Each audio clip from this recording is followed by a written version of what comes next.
Hello Internet! So my playtime's been a little bit tied up recently. I haven't been able to play a lot of things, and what I have, some of it's quite exciting and I'm not actually really allowed to show you yet. But there's some really interesting things coming down the pipeline. But to break that cycle, tonight I'm going to have a little game of Heroes of the Bitter Harvest, Lock and Load Tactical. I am playing one of the scenarios from the Enemy at the Gates expansion. And what I've chosen to go for is the Guards Counterattack And Hold.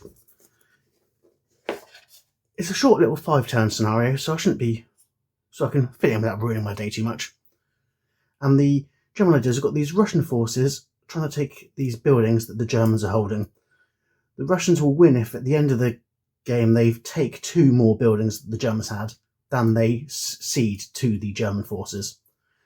And what makes this really exciting, and adds in a little element which I haven't played with before in the Eastern Front of Lock and Load Tactical, is sewer movement. So there's sewers here, there's another sewer entrance up here for my forces, and there's sewers in these German buildings, so there's ways that my Russians can sneak in and get to them. I've got the solar system deck built. This is where the Germans were laid out through the random selection. Interestingly, almost all of them are on the upper floors where there is an upper floor to go on. So sneaking into the buildings downstairs is going to be very easy, especially with these sewers. So like most of my games, I'm not going to show you every single move of the counters, but I'm going to come back every turn and show you a little breakdown of what's happened and what's been exciting that turn. But for now, let's get this game on the go. So turn 1 was quite exciting. Had some guards come through the sewers here. They popped up, and as soon as they popped up, shots from here. This group went downstairs to fire upon them, and they've been picked apart and they're all shaken, a little bit reduced. Luckily, there's an SSR that the Soviets get a free self-rally for someone without leadership, so they'll probably get that this turn and hopefully bring them back and maybe take this building. But the other units in this building have been moving towards the sewer, so if we can get these shaken units out of there, because at the moment they're filling up the stacking limits, then we can start pouring more troops in. We also had some of the forces move across here, and there's been a melee develop here. This stack of leaders and forces did come downstairs to try and deal with it, but there were some pot shots across there and they've been wounded and severely set back. And these 2 buildings just been really firing at each other, not doing anything. But this melee was backed up by some forces out of this building as one of the last impulses of that turn. So there's a good stack of Soviets against these Germans now, so the numbers are getting on my side there. Right, on to turn 2. So at the end of turn 2, things are hotting up. I managed to back up this melee here and take out the troops there, leaving their gun behind. Hopefully you can pick that up in the rally phase. The wounded leaders haven't really done a lot, but they did manage to rally. But hopefully I can tie them up in melee with this small squad here. I might lose that squad, but if I can get a melee counter on them, then I can move them across. That's the current plan, and hopefully take this building. Now this building is also filling up with my troops as I make my way through the sewers. So these 2 guard units are shaken, but again I used the For the Motherland to bring them back. They got one step closer. Lieutenant Garner and his pals shook them. Hopefully I can repeat the same and bring them back to good order. Get them to melee into that unit there. And hopefully just keep everything rolling. There's been still just some gunplay over this side of the board between these 2 buildings, but nothing's really happened. You know, there's a couple of shaken units, but nothing of any consequence. It's still just they're there waiting for each other to make the first move, because on the sewer there they've got this MG with a firepower 4, so if anything I put on it, anything I move in via the sewers directly into melee is going to be really dangerous. The only other thing is got one little broken squad is now down to a half squad and chased out of this building, so that's ripe for the taking. And, you know, if I can move 1 unit there, then that's 1 building I'm up on, I've taken from the Germans, so I'm a little bit closer to completing the victory conditions. On to turn 3. So turn 3 was really a tightening of the noose here. We managed to get rid of this shaken unit here. One of my squads moved in to take this building, so we are 1 up on our German counterparts now. The stack of 3 squads here did move through the sewers straight into melee with the weapons team here, and they took each other out. I knew that weapons team had a better chance, but it was a risk I kind of had to take. So I did it, both wiped out, and this unit has moved in and kind of chased off the shaken squad who did a dynamic move hiding away from them. So the melee is really building up over the board. The wounded leader moved in on my single squad there, wiped him out, but left them ops complete under a melee so that my other stack can move in. They have done nothing this time effectively, but they're so overpowering for the next turn is going to be really helpful. And the Lieutenant Garner and his crew moved in here, again took out one of my guards units, but I've moved in from this side. Lieutenant Zemo came in through there, and the units of guards have come from across the road once everyone else was already used up for the turn, ops complete, fired, etc. So the Russians are really moving in, and the Germans are just falling apart, and that is all down to the melee so far. This game has been entirely melee based, and where the AEO set up, I've had a real good numbers advantage, which I've used to my advantage, along with that sewer movement to get into the buildings quickly. And there's no running across the road taking pot shots. There's none of that. It's just into the building, possible upfire when I first appear in the building, then straight into melee. And so far it's working out. Like I said, I'm one building up, I'm halfway through the game. Let's see if I can get that to the 2 or more.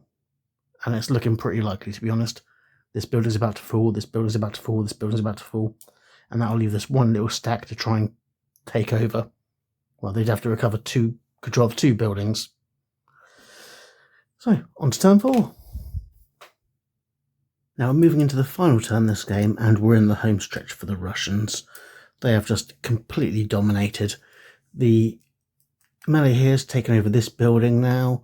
The melee here ended, so they've taken this building to bring it to a total of 1, 2, 3 German buildings they've taken occupation of. This melee on here, neither of them defeat each other, so that's going to continue for another turn. That's been the hardest fought so far, even with the 7-to-2 ratio that currently is. The rolls just weren't working for me there. But that's as good as got. The only thing left for the Germans now is there's one stack here, which is a 164 squad with a MG34, a 164 squad, and a shaken 164 squad with an MG34, and they've got no way of rallying. So this squad, for the Germans to win this melee has to go in the Germans' favour, which is very unlikely. And this stack has got to split up and retake 2 buildings that were previously German. So I mean, actually no, it is impossible. They'd have to get into this building and have it win a melee against them, and take this building or this building or this building. Because they're not retaking this building, they're not getting all the way around here or here. They're not going to take this building. So I'm going to play out this final turn just to see if I can go for a total German annihilation. And then I'll come back at the end of the game and give you my thoughts about what went right and what went wrong. So, on to turn 5. So after turn 5, I finally got this building, thanks to the melee being successful, which took me to a total of 1, 2, 3, 4, 5 buildings taken that were controlled by the Germans, completely fulfilling the victory requirements. This stack of Germans did move here and take out one of the guards units, but Lieutenant Zemo came in, mopped up with the shaken units behind there. Now, as there was no more German leaders left, in some form of mockery, they did pull a card allowing them to have some OBA. But of course, with no one to call it in, no one to spot for it, waste of a card. If they'd have got that in turn 2, they might have made a real difference. Overall, I really enjoyed the scenario. I like these little one-map scenarios where there's a limited amount of turns, a limited amount of forces, and it's just a intense battle. And this pulled that up no end. I think it's a really good one for learning how to use the sewer movement to your advantage as well, because my first attempt at sewer movement almost ended in disaster. But overall, although I trounced the Germans in the end here, it was not through their lack of trying. Every time they took a fire attack on me, they did really well out of it. What I managed to do, luckily with how they were initially placed, was have melee work to my advantage. I had a minimal advantage in most of them, like 1 firepower above them. But I moved in at the right time, and I won those melees and got everything moving, except for this building. That went on far too long. But every time they were taking shots at me, they were shaking me here, shaking me there. My firepower was ineffectual until the last moment here.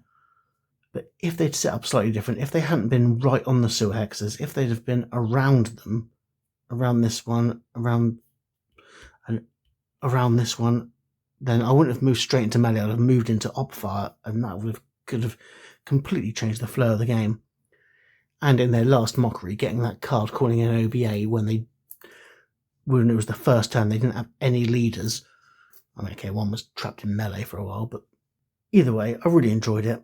After playing my last campaign where I played as the German side for 6-7 scenarios, playing the personal leader campaign, having a chance to play as the Russians, I think it was really made me see the other side of it. And like these guards units, they're really interesting with their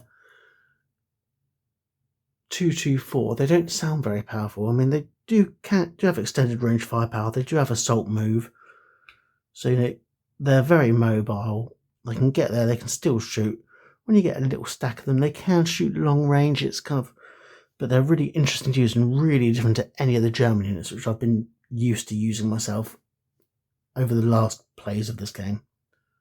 So yeah, I'm looking forward to getting a little bit more time and playing a bigger scenario and really digging into the enemy that gets things. And I'm really looking forward to playing a scenario with the sniper repositioning rules, because they sound like real fun.